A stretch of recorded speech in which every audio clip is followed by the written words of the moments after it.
In this video, I'm going to be grading every NBA draft class since 2000. And there are a lot of different things that go into this. It's pretty self-explanatory though. You got how many good players were there, how many all-stars, did they produce any MVPs, who was the first overall pick, who was the best player, the depth of the class, a bunch of different things that I will look at in this video. I hope you guys enjoy it because I haven't done a lot of NBA videos lately, but now the NBA finals are here. I figured I might as well give you guys an NBA video. So let's begin. The 2000 NBA draft is widely considered one of the worst draft classes of all time, and it's not hard to see why, as there were only 3 all-star players, there were no MVPs. First overall pick was Kenyon Martin, who had a solid, not great career, made an all-star team, but was really a second or third option. The best player in the class, in my opinion, was Michael Redd, who had an injury-shortened career. There were some other good players. Hedo Turkoglu had some good years, Mike Miller had some good years, Jamal Crawford had a long, if not inefficient career. Jamal Magloire somehow sneaked out an all-star appearance as well. In case you guys don't know, that's what the highlighted players are. Overall, this class had 0 superstars, which is pretty rare and pretty hard to do. So I'm going to have to give it a D-. The 2001 NBA draft might be most remembered for the first overall pick, which was Kwame Brown, thanks to Michael Jordan's incredible eye for talent. Kwame was the first high school player ever selected first overall and ended up becoming one of the biggest draft busts in NBA history. But that doesn't mean the rest of the class was as bad. In fact, there were several Hall of Famers and 8 All-Star players selected in total. To me, the best player in the draft was between Pau Gasol and famous teammate respecter Tony Parker, but I went with Pau Gasol as the best player. You also had a guy like Tyson Chandler, who had a very long career, even though he never developed any post moves. Joe Johnson, Zach Randolph, Gerald Wallace, Shane Battier was a contributor for a couple championship teams. Jason Richardson, Mehmet Okur. Gilbert Arenas had 3 years where he was one of the best players in the league. So this class had a lot of good players. No MVPs, but still a lot of good players. I would have to give it a grade of a B+. 2002 NBA draft will always be remembered as the Yao Ming draft, and Yao Ming, when he was healthy, was worth the hype, or at least close to it. Unfortunately, Yao Ming had a bunch of injuries and his career was shortened. There were 4 all-star players in total in this draft, and the best player in the draft was seriously close between Amari Stoudemire and Ming, but I went with Amari because I felt like he had somewhat more playoff success than Yao did, even before the injuries. Not a lot of depth to this class. Amari's a big name. Carlos Boozer is a big name, obviously Yao. Caron Butler was a good player. Tayshaun Prince was a key part for those Pistons teams in the 2000s, but not a lot of game changers in this class. This is why I'm gonna have to say it's a C-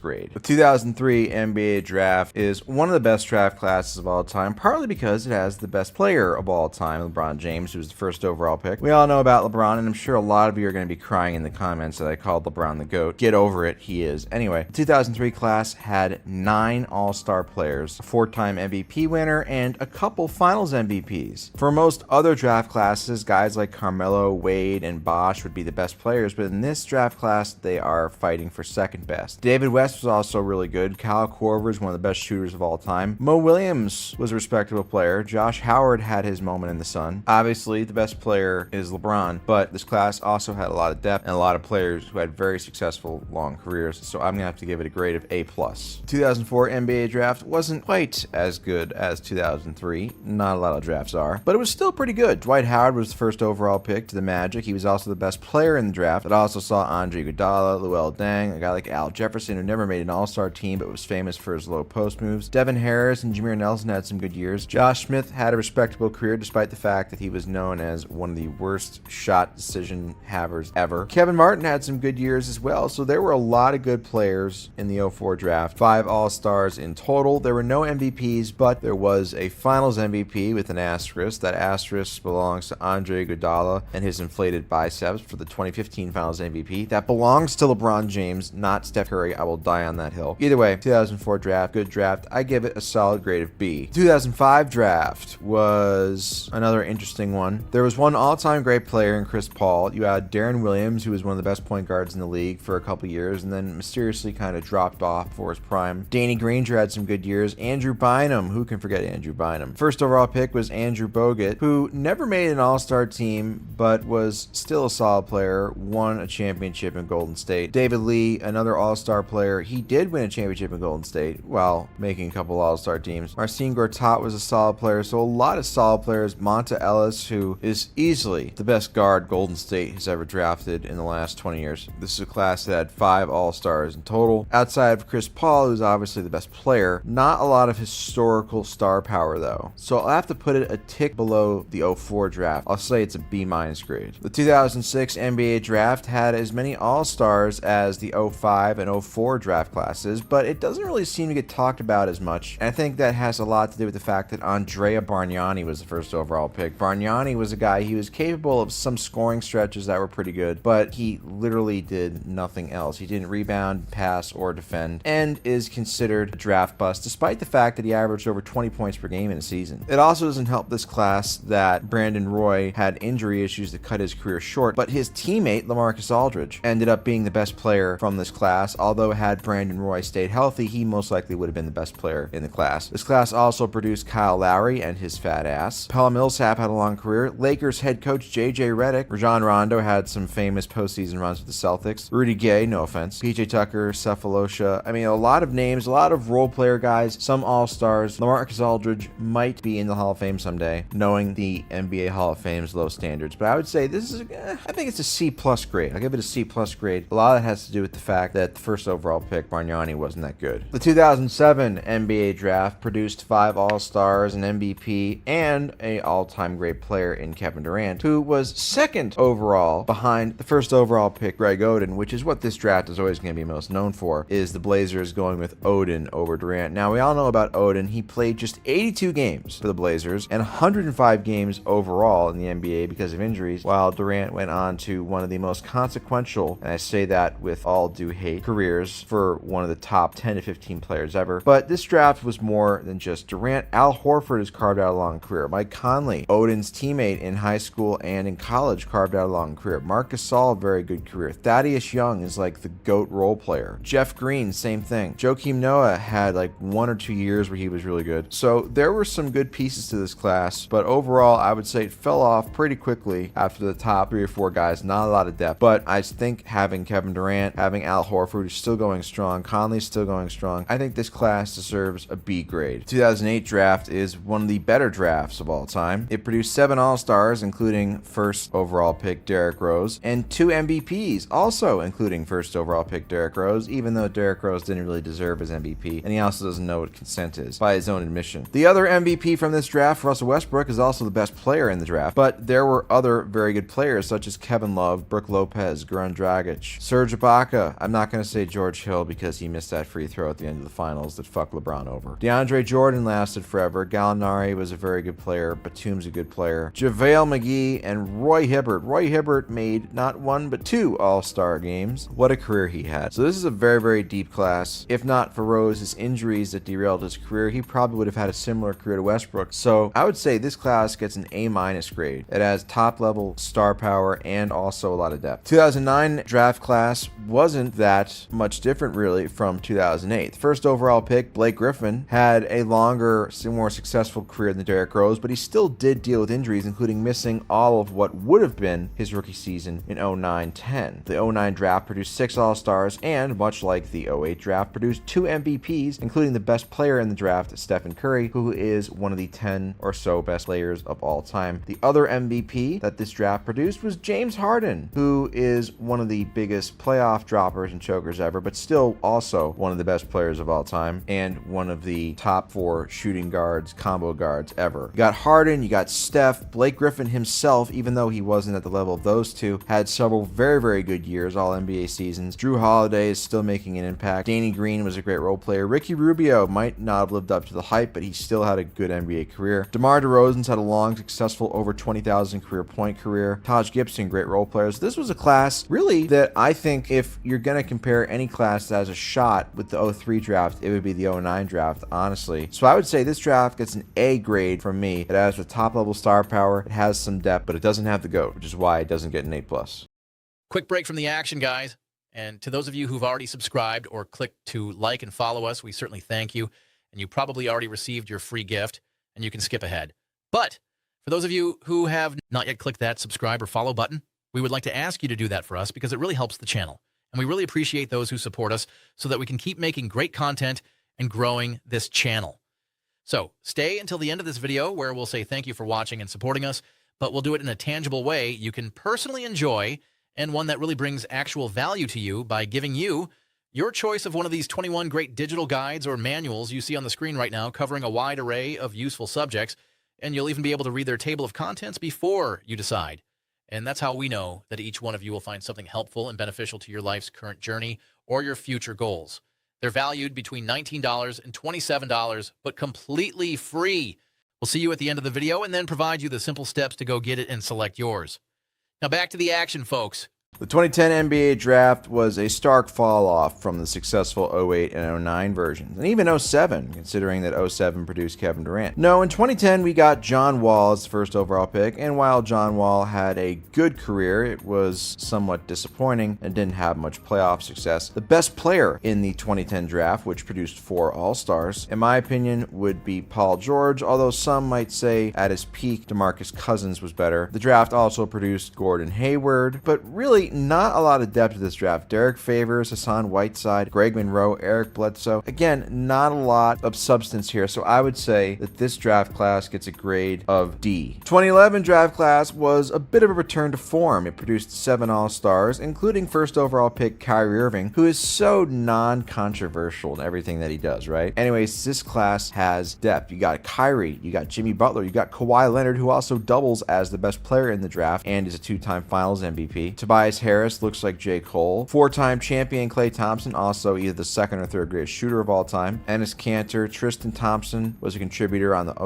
the 16 Cavs that won it all. Isaiah Thomas, no, not the Hall of Famer, the other tiny one from the Celtics, had that 1 year where he averaged almost 30 a game. Nikola Vucevic has had a very long, successful career. Jonas Valanciunas, who looks like Travis Kelce. So this is a draft with a lot of depth. Kawhi, if Kawhi had been able to stay healthier, and same thing, Jimmy Butler's another guy like that. Butler and Kawhi are both known for their playoff careers, and actually Kyrie is too. But if those 3 guys have been able to pick up more regular season accolades, I think this draft class would be ranked a lot higher than it actually is. But this is a sneaky good draft class. I would say this is an A- grade. Moving on to the 2012 NBA draft, another example where the first overall pick and the best player in the draft are one and the same. This was the Anthony Davis draft. Davis had the one and done year at Kentucky where he won the national championship and was a pretty consensus first overall pick. He has gone on to a very successful and Hall of Fame, if not somewhat controversial, career. The class also produced Damian Lillard, Andre Drummond, Draymond Green, Bradley Beal, Chris Middleton, Harrison Barnes. How about Harrison Barnes? Jay Crowder, Evan Fournier. Don't Google that. So there was a lot of good players in this draft. Anthony Davis, Damian Lillard are the top 2, and then there's kind of a gap after that. Overall, it produced 6 All-Stars. So I would say overall, I would give it a grade of B+. 2013 NBA draft. Oh boy, the Anthony Bennett draft. Anthony Bennett, the first overall pick. My money is the biggest draft bust in the history of the NBA. Yes, even bigger than Kwame Brown, even bigger than Darko Milicic. He is so bad that he played 4 years and he played for 4 different teams. I used to make a joke saying that I hope that he plays 30 years and I hope that he plays 1 year for every team so every team in the league can understand how terrible he is. Overall, the rest of the draft wasn't that much better. It produced only 3 All-Star players, but it does have one super duper star, and that is Giannis, who was picked 15th overall and at the time appeared to be one of those run-of-the-mill shot in the dark draft picks. And that's what he was. There was like crappy highlights of him playing in a gym somewhere in Greece, so nobody knew that he was going to become a 2-time MVP, a Finals MVP, all that stuff. So there was him. Rudy Gobert is a good player that nobody respects. Steven Adams, respectable career. CJ McCollum, respectable career. Kelly Olynyk, fuck him for dislocating Kevin Love's shoulder. Kentavious Caldwell-Pope, some good role players in here, but really after Giannis, combined with the atrocity of Anthony Bennett being picked first overall, really just a terrible draft, even with Giannis. So I would give this a D- grade. And the only reason it's not an F is because of Giannis. The 2014 NBA draft is interesting because if you would ask somebody a couple years after, let's say in 2017 or 2018, what do you think of the 2014 draft? They'd say, well, it's probably going to be one of the worst drafts of all time. And that's because first of all, the first overall pick, Andrew Wiggins, has had a disappointing career, but he's still a guy that he's teased people with. He's averaged 20 points a game on some bad teams. He was a key contributor on a title run that was a fluke-ass title run by the Warriors in 2022. And he also got like a Mickey Mouse All-Star selection. So the 2014 draft has 5 All-Stars, but it does have 2 MVPs. And both those MVPs started their careers after 2014. Nikola Jokic came to the league a year later in the 15-16 season and didn't really truly break out until around 2019. And then of course Joel Embiid was also picked in 2014 2016, and he missed his first 2 seasons with injuries entirely, missed most of his unofficial rookie season in 2017, and then finally started to get on track. So this was a track where it's 2 best players, it's 2 MVPs. They didn't really develop and become the dominating superstars until a little bit later down the line. And really, besides those 2, you got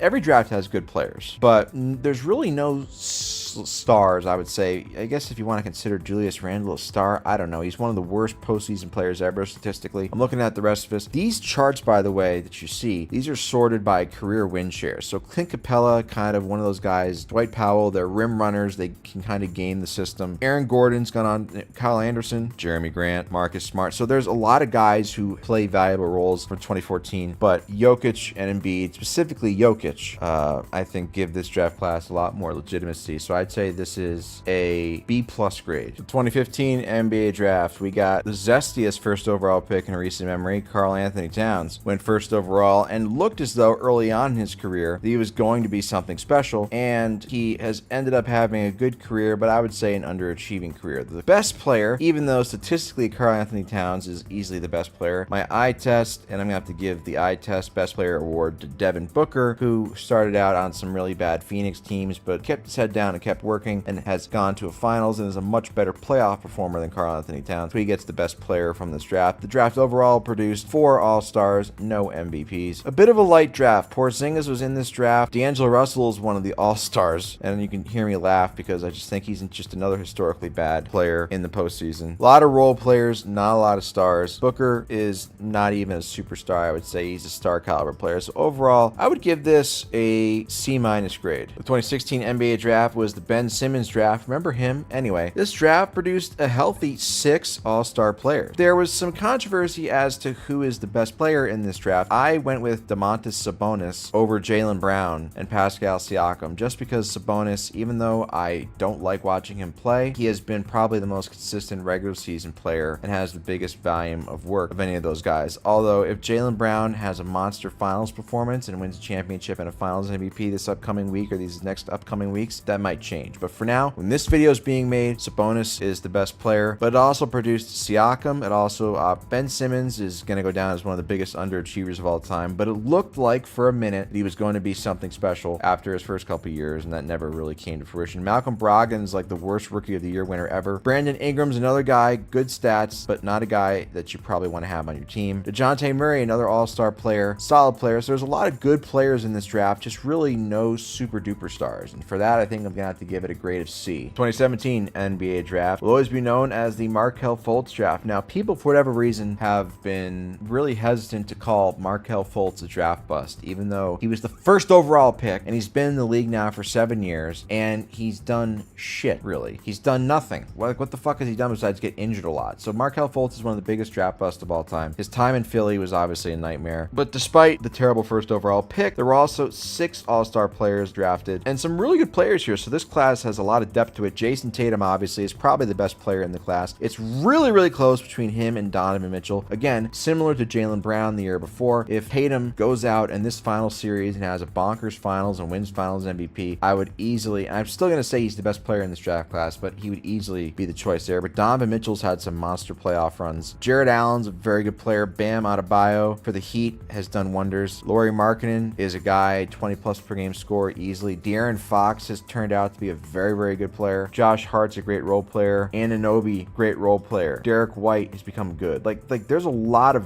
very good, impressive players in this class. Tatum might be considered a superstar by a lot of people. He's not by me, but I think this class has a lot of depth, a lot of versatility to it, so I'm going to give it a grade of B+. 2018 draft class. First overall pick was DeAndre Ayton, which even at the time had some people questioning why the hell are the Suns taking a traditional center who doesn't shoot threes over a guy like Trae Young or especially Luka Doncic. Now, Luka and Trae were traded for each other on draft night, and for a long time people were saying, well, the trade was equal. They aren't saying that any longer because Luka is on all-time great trajectory, and much like Jaylen Brown and Jason Tatum, his legacy is impacted big time by what's going to happen over the next 2 weeks in the finals. But Luka already is one of the most decorated players in NBA history, and his statistics are unbelievable. But it's not just Luka. This class produced 5 All-Stars, including Shai Gilgeous-Alexander, who was the MVP runner-up this year. Trae Young, although he's not Luka, is still a formidable offensive player. Jalen Brunson this year had a great career, MVP candidate. Mikal Bridges is a consistent, albeit not superstar level like the other guys. DeAndre Ayton isn't first overall pick. He's probably the best worst first overall pick ever, if that makes any sense. Jaren Jackson Jr., one of the best defensive players in the league, although offensively he can be frustrating. Mitchell Robinson, Robert Williams, two incredible rim runners, lob threats. So this is a class, a very, very good draft class. It's one of the few recent draft classes, I believe, that has a chance to really become a historically great draft class in time. That's why, so far, I'm going to give it a grade of A-. The 2019 draft was the Zion Williamson draft after Zion had that historic and unbelievable season at Duke. He went first overall. And after that, though,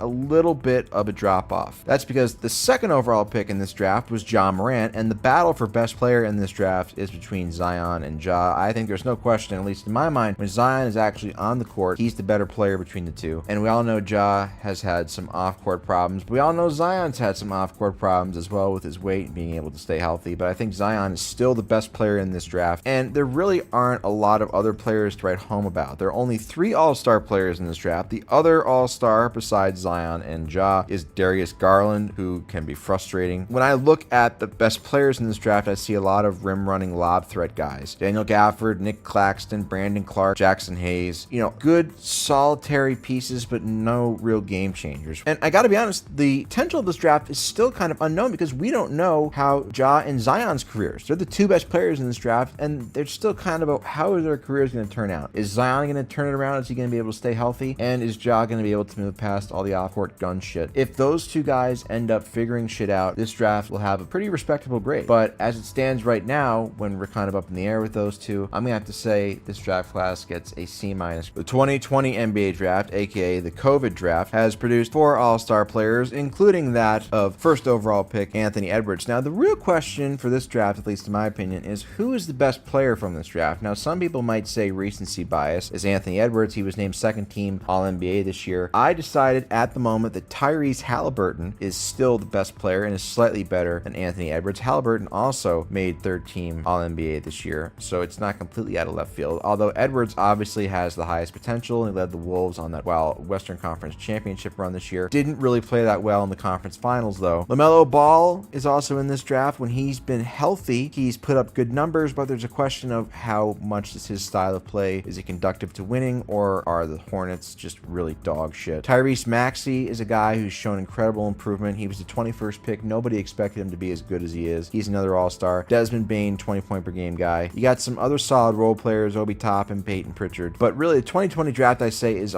if Anthony Edwards continues to improve and becomes an all-time great player, as well as Tyrese Halliburton, if Halliburton can get over his hamstring injuries that he had, he can also improve. You could have 2 guys who are, and again, even LaMelo Ball. So you could have like still a relatively fresh draft. You have 2 or 3 guys from this draft who could relatively end up becoming very, very good. And I think we all know Anthony Edwards is going to become an all-time great player, at least if he stays healthy. So I would say this draft gets a grade so far of B-. The 2021 NBA draft. Now we're starting to get into the drafts that are a little bit too recent to fully have a final grade for, but I still think that 2021, I think this is like the last year where we can kind of get a grasp on who the best players are and what they're going to be like. Now, this class has produced 1 all-star player. That is Scotty Barnes, who is also the Rookie of the Year. First overall pick was Cade Cunningham. Now, Cade Cunningham is a guy that if you look at his raw stats, I think Cade Cunningham is one of those guys where the advanced stats are never going to like him, and that's because he's inefficient and he turns the ball over a lot, and he's been on terrible Pistons teams. Now, Cade Cunningham fans, it's the chicken or the egg argument. Is the team bad because of him, or is he bad because of the team, or his numbers bad because of the team? I've never been overly impressed watching Cade Cunningham, so I don't really put a lot of stock in him. I'm looking at this class. Evan Mobley was a guy who flashed early, hey, maybe this guy could be something really, really special. Instead, he's basically a slightly better version of Tyson Chandler, which isn't bad, but a little bit disappointing considering the early returns that he showed. Scotty Barnes has a good all-around game, but seems like he's limited in some ways. Franz Wagner seems like he can max out at an all-star caliber level. Herbert Jones is one of the best defenders in the league, but offensively,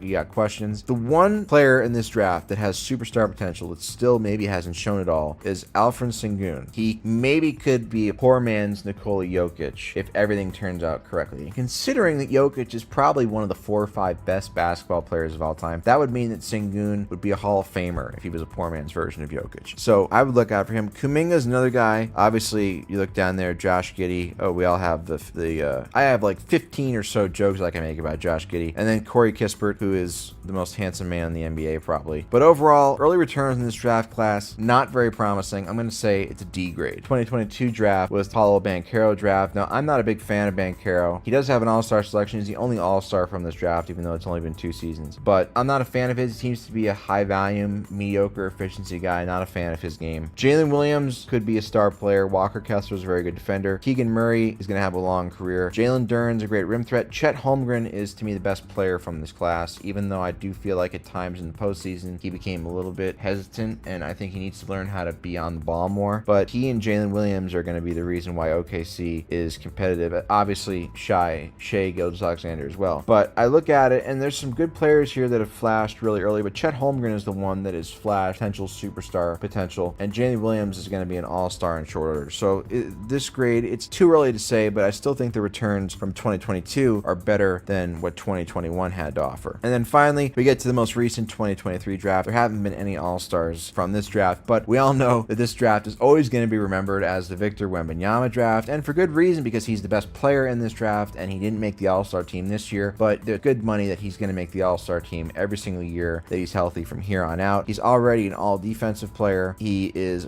an absolute freak, and for the most part, lived up to a lot of the hype, even though the Spurs were terrible. But yeah, Victor Wembanyama, he is the real deal. The draft also produced Derek Lively, who is one of the most important players on a finals team, Trace Jackson Davis. So a lot of guys who appear like they're going to be good role players, but Wembanyama is the one super duper duper star potential here. So the grade's incomplete, but still I would say you got Wembanyama, and then there's a gap, and then you got Lively, and then there's another gap, and then a bunch of guys who could become good role players. So it's kind of a little bit on the fritz there in terms of how good this draft class could be besides Victor, but it's still a grade of incomplete. But I think Victor is going to have to carry this draft, and maybe he will. Who knows? But again, I'm going to say it's grade incomplete. All right, guys, thank you so much again for watching and supporting the channel. For those subscribers who have already seen and made the move to receive your free gift for liking and subscribing to support our channel, feel free to click to skip and begin watching the next great video. And so to get the free gift that we mentioned to you, which is your selection of one of these 21 fantastic digital guides or manuals shown on the screen. And I have personally reviewed several of them just to get an idea of whether they are quality or just fluff. And I tell you guys, they really have gone the distance and made each of them relevant, useful, valuable information on all these different subjects, and some of them are nearly 35 pages long and packed with truths and proven, tested techniques and advice, and you will see for yourself that $19 to $27 really is a fair value range for the one you will select for free. And so we need you to simply follow these simple steps. Click the like button on this video. If you haven't already done so, make sure the subscribe or follow button is clicked now, or some of you clicked it earlier, and that's fine. And then in the comments section, simply type the word GIFT, 4 letters, G-I-F-T, and once you've done that, you can click the link in the bio or description, or you can type the link and go to gift.3z3.me. Oh, that's G-I-F-T dot, the number 3, the letter Z, and the number 3.me. That's gift.3z3.me. And this free gift is being provided today by the sponsor of this video, AIContentCreator.app. And when you click on the link, you'll be taken to the site, and there will be a blue button that is highlighted there for you. And the way it works is very simple. They support our channel and provide for you this free gift when you like, subscribe, or follow and type GIFT in the comments, which helps our channel with the algorithms. And then their hope is that you will see something you like, or you will fall in love with any of their products and services that you see there. And also because they're having a super 80% off promotion right now. Again, no purchase required and no hoops to jump through. Their AI bot will simply verify that you actually did perform the like, the subscribe, or follow to our channel, and that you typed the word GIFT in the comments. And if you like anything you see there, they will in turn provide a small commission to us to help support our channel. Thank you again, and we look forward to seeing you at another video on our channel. And always remember, whether it's a basketball game that's tight until the end, a great tennis match comeback, an overtime win, or exciting ending in football, a boxing match against all odds, a track runner who fell but never gave up to get the win, an amazing goal kick in soccer, just know and rest assured that we keep a sharp eye focused on finding for you only the sports highlights that are competitions, games, or battles among the best of the day, week, or beyond. And so, if you find it on our channel, you know it's HWW approved, because you can be sure that it's a highlight worth watching. See you next time, and God bless.